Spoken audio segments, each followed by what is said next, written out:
미국 정부 셧다운이 페드가 금리 인상을 결정하는 것을 어렵게 할 수도 있다는 모건 스탠리 이코노미스트의 주장이 있어 소개해 드릴까 합니다.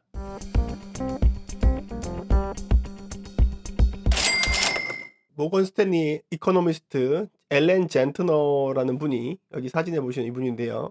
이분이 주장하신 게 뭐냐면 셧다운이 일어나면 금리를 올리기 어려울 수가 있다는 내용입니다. 첫 번째 근거로는 이제 셧다운 일어나면 그 정부에서 일하는 통계 자료를 취합하는 직원들이 있을 거 아닙니까? 스태프들이. 그 스태프들도 무급 휴가를 가기 때문에 비농업급여, 우리가 막 자주 듣는 논파운 페이롤 하는 거 있잖아요. 같은 것들이 이제 리포트가 안 나오게 됩니다. 그렇게 되면 계속 우리 제롬 파월 의장이 얘기했던 게 있지 않습니까? 데이터에 근거하여 앞으로 금리를 인상하거나 인하하거나 하겠다라고 계속 얘기를 했습니다. 뭐 감에 의지하거나 미래의 상황을 예측해서 움직이는 게 아니라 그때그때 데이터를 보겠다고 했는데 그 데이터가 안 나오는 거죠. 그 데이터가 안 나오면 이건 제 주장이 아닙니다. 그 데이터가 지금 여기 나오신 여기 알렌 젠트너라는 분이 이코노미스트 이분이 말씀하시는 건데 그 불확실성이 높아지니까 정책 마비를 가져올 것이다 이런 거죠. 그래서 따라서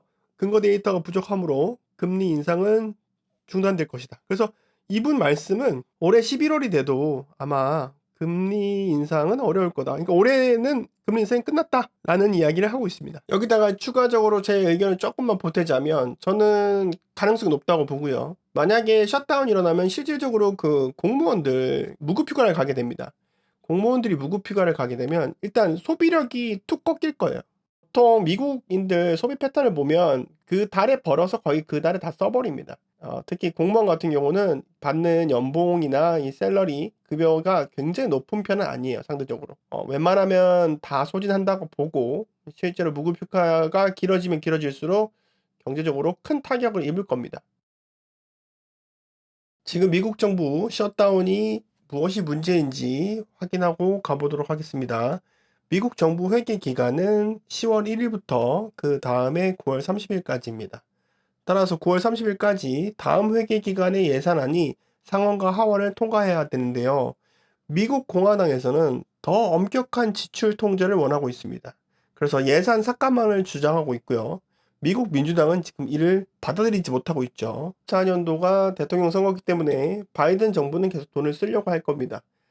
공화당은 그걸 막으려고 할 거고요. 그래서 서로 양보를 해서 어느 한쪽으로 의견이 모아지지 않는다면 정부는 셧다운에 들어갈 수 있습니다. 9월 30일에 셧다운에 바로 들어가는 건 아니고요.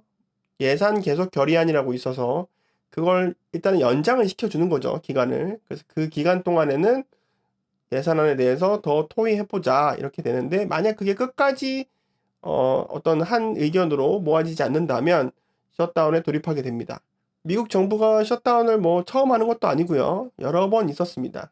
그중에서 가장 길었던 거는 2018년도 12월에 있었던 건데 셧다운 기간이 34일간 지속되었습니다. 당연히 경제적으로 피해가 있었고요. 지금 이번에 셧다운을 하게 된다면 무디스에서는 신용 등급까지도 강등될 수 있다 하고 경고하고 있는 상황입니다. 미국에서 셧다운이 일어나면 금리 인상이 더 이상 불가할 것이다 라는 것이 모건 스탠리 지금 이코노미스트의 주장입니다. 그래서 그 내용 소개해 드렸고요. 영상 시청해 주셔서 감사합니다.